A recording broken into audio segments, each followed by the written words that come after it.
صباح الخير يا جماعة. ايه يا شعب يا الحبيب الصبور المهاود المطرمخ.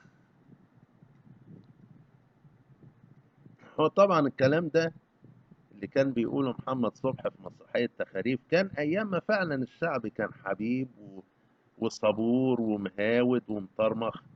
انما دلوقتي الشعب معظمه نصابين، معظمه بيسرق بياخد من جيب غيره.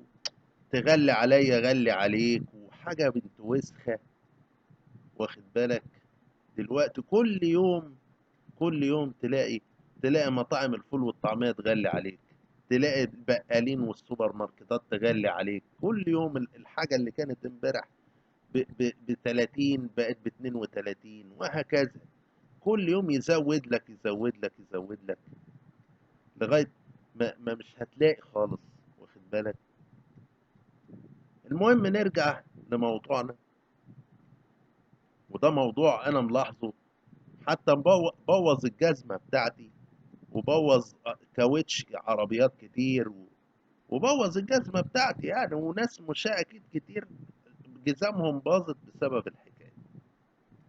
الأحياء الداخلية في اسكندرية والقاهرة،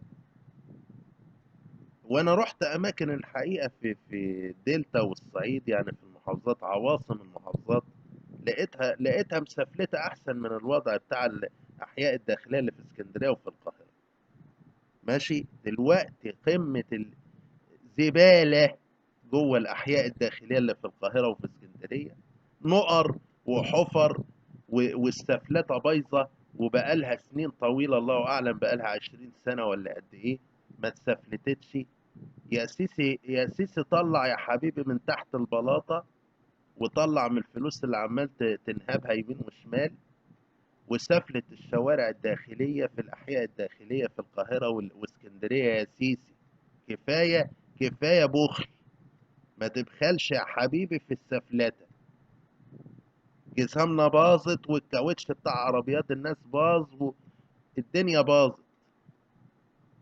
ده مش وضع، ده مش وضع بلد وعاصمتين يعني عاصمة مصر اللي هي القاهرة، والعاصمة السابقة اللي هي اسكندرية، وتبقى الأحياء جوه بالشكل الفظيع ده.